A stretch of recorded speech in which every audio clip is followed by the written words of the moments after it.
sermons à la télé. Parle à propos du sang de Jésus.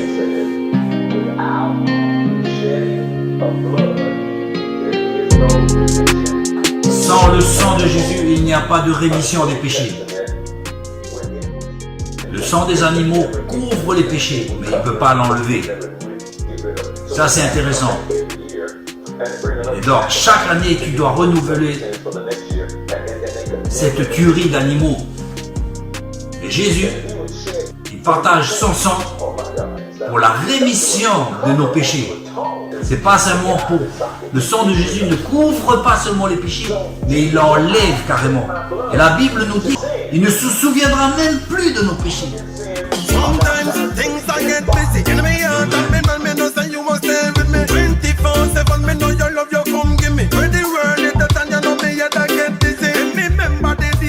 Il ne vous impute pas les péchés sur votre compte. C'est dans Romains, le chapitre 2, je crois.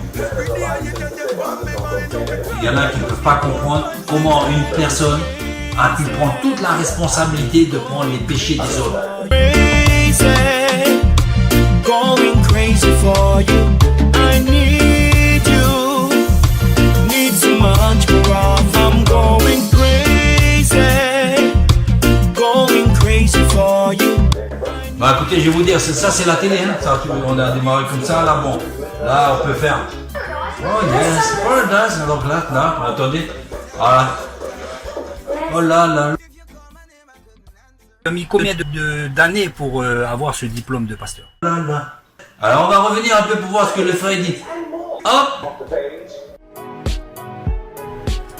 J'ai passé 3 années, de 2004 à 2006. Donc ça, ces 3 années te donnent accès à un diplôme oui. de pasteur ou de pouvoir prêcher la parole, parler de la vie. Ah d'accord, c'est pas un diplôme de pasteur. Prédicateur. Prédicateur, d'accord. C'est ce qui est différent de la pastorale? Oui, je pense. Mais la plupart de ceux qui sortent de l'école où j'étais, que j'ai fréquenté, après ils devenaient pasteurs. Et la plupart des églises, ils reçoivent ces gens qui font des formations en tant que prédicateurs. Et après, c'est à l'appréciation de l'église pour le transformer en pasteur ou pas. Mais normalement, il devient pasteur. Quoi. Normalement, après, en étant prédicateur, on devient normalement...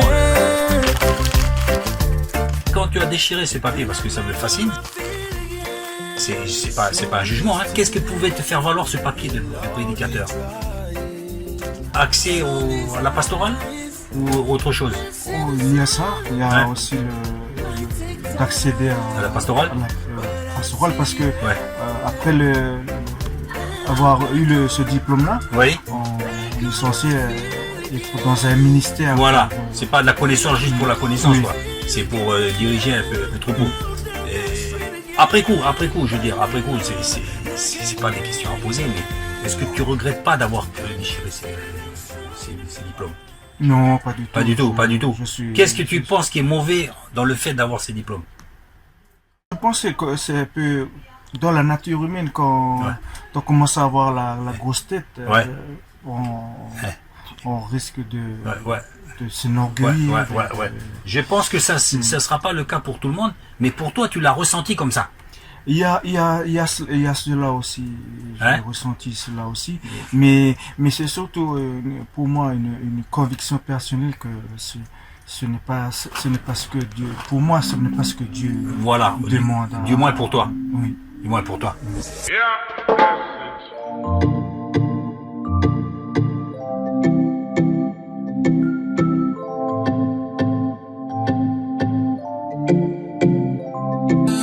On est aperçu au bout des 3 ans ou avant déjà ça commençait à maturer?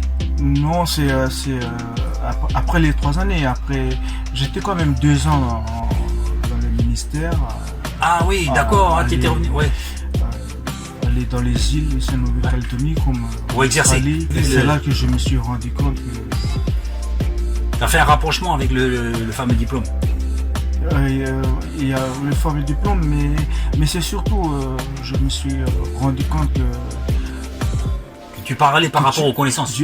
Dieu veut continuer de faire une œuvre en chacune. c'est largement suffisant. Alors que nous avons tendance à vouloir aussi y mettre un peu de notre part en tant qu'être humain. Voilà. Il y a autre chose. Hein. Oh, look at that. Oh là là. Normalement... T'as remarqué que tu mettais quelque chose de toi et qui correspondait pas à l'inspiration. Il y a C'est ça ça. aussi. Il y a ça aussi. Et c'est quelque chose de toi correspondait à ce diplôme, à cette formation que tu avais eue. Après, je m'occupais plus de diplôme, parce que je sais pas comment ça s'est passé, mais depuis un certain temps, tout ce que j'avais acquis à l'école, tout est parti. Et je suis vraiment content que voilà, j'ai la conscience tranquille maintenant. Et je veux avoir la conscience maintenant pure devant Dieu comme devant les hommes. Et je suis content de cette interview parce que ça me permet de m'exprimer. Et tout simplement que laissons Dieu faire son œuvre. Exactement. Et tout est parti, tu veux dire quoi? Tout est parti, c'est à la suite que tu as déchiré ces papiers que tout est parti? Ou ça n'a rien à voir, ça c'est l'effet petit à petit? C'était l'effet petit à petit. Petit à petit. Et le fait d'avoir fait cette chose, ça m'avait aussi encouragé de tourner carrément une page. Et comment tu as réussi à travailler l'inspiration de Dieu en faisant, en mettant toutes ces connaissances de côté? Comment tu as fait? Il a fallu que tu fasses un travail pour toi pour dire non, je ne veux pas parler par rapport à ce que je connais. Comment tu as fait ça? Comment tu as pu prêcher comme ça sans avoir eu à... C'est ça qui était dur pour toi au début, de prêcher sans se faire référence à tes connaissances. Au début. Au début. Non, au début, c'était directement une obligation de prêcher en se référant sur ce que j'ai appris. Voilà. Et c'est ça qui t'a gêné aussi un peu. C'est comme si ces connaissances tu dirigeais quoi. Oui. Et qu'est-ce qui a... Et voilà, d'accord. Et comment tu as réussi à t'enlever justement de ces choses-là pour prêcher par rapport à l'inspiration? Comment tu as réussi à faire? C'est juste d'être avec un cœur ouvert et d'être sincère avec Dieu, disant Dieu, je ne connais pas, et tu connais les besoins de ceux qui vont être avec moi. Mais si tu daignes m'utiliser pour juste dire un petit mot aux autres, parce que je me suis rendu compte que la parole de Dieu, c'est pour nourrir notre âme.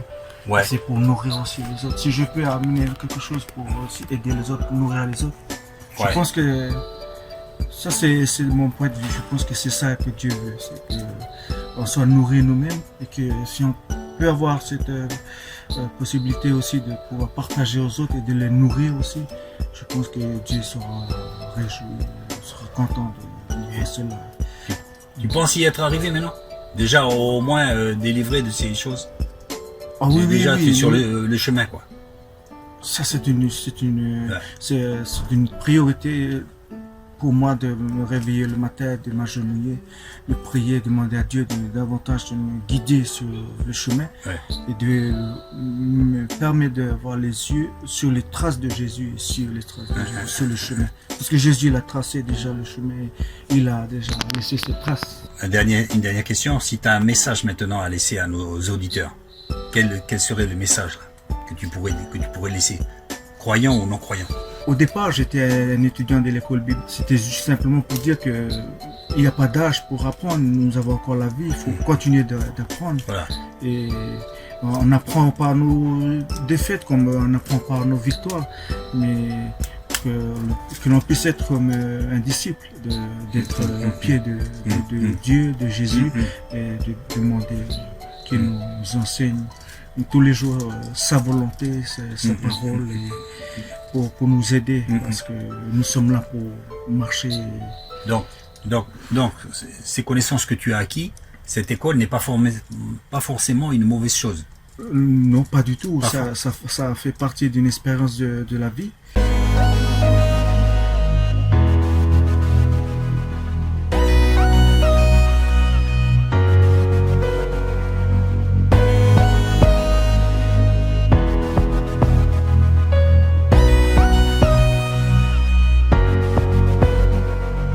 Mais elle peut être aussi un frein à la vraie communication avec Dieu et à sa révélation. Oui, je pense que parce que, comme je l'avais dit, pour ne pas avoir la grosse tête, grosse ne tête. s'enorgueillir, parce que Ouais. Dieu résiste Aux orgueilleux. aux orgueilleux. On peut être là pour débiter un somme de connaissances et puis Oui. épater la galerie, mais ça restera juste Des cymbales qui résonnent. Des cymbales qui résonnent. De quelque chose qui ouais, ne nourrit pas, qui nourrit pas son homme. voilà. Il faut quelque chose qui nous tienne à corps, Oui, oui, à corps et à âme, hein, quelque chose de solide. voilà. Hein, pas des salades, quelque chose qui, du pain, le vrai pain de vie, C'est ça. pas du pain du blabla. Oui, oui. Voilà, Exact. du pain, du vrai pain. Et ce pain, on le trouve avec la communion et puis l'expérience qu'on peut tirer chaque jour.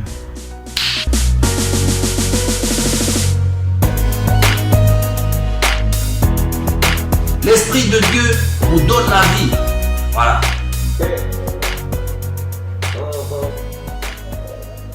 Mhm.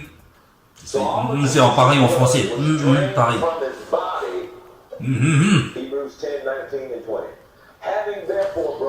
Non, c'est dans Hébreux 10-19. Alors là, écoutez, là. Yeah. Sorry, brother. Etc., etc.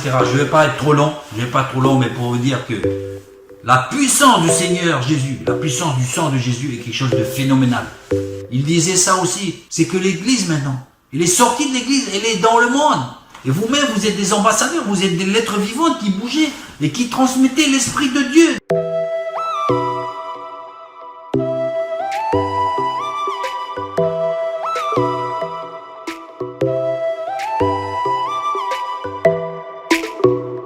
Vous êtes une lettre vivante qui parlait. L'écriture vient après. Elle vient après l'esprit. L'esprit que Dieu vous a donné. Et vous a donné aussi. Pourquoi? Parce que vous avez été couverts par le sang de Jésus. Parce qu'un jour vous vous êtes repentis de vos péchés. Et vous avez été à genoux. On va pas mater. Ou assis, allongé, debout, n'importe, dans un tram, dans un train, dans un avion, partout, dans les cabinets, n'importe où, et vous avez demandé pardon au Seigneur. Et c'est là que tout a commencé.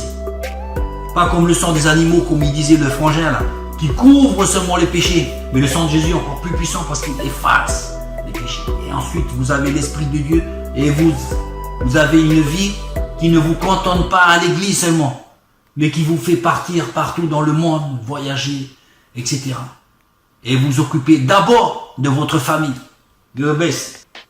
Moi, c'était un petit coup de, pas un petit coup de gueule, un petit coup de cœur. Quand j'ai vu ça, vous voyez, regardez, vous écoutez la radio, là, vous avez des sermons partout. Vous voyez, là, je suis dans une chambre d'hôtel, j'ai écouté un petit sermon qui m'a fait du bien.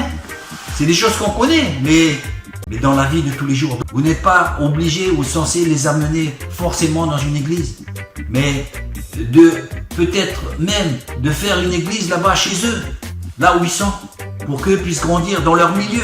L'église aussi, et elle est appelée à être dans le monde. L'église n'est pas cantonnée dans un bâtiment, elle doit se propager dans les foyers pour que l'église puisse être la ville même et le pays même. Vous voyez ce que je veux dire?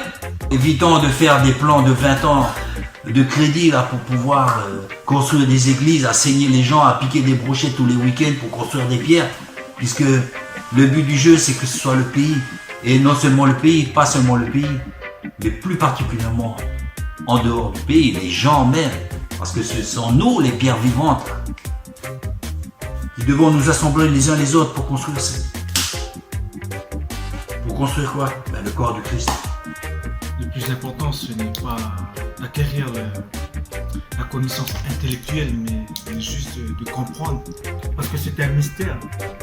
La vie de Jésus, c'est un mystère. Et j'ai beaucoup aimé Paul dans la Bible, dans le Nouveau Testament.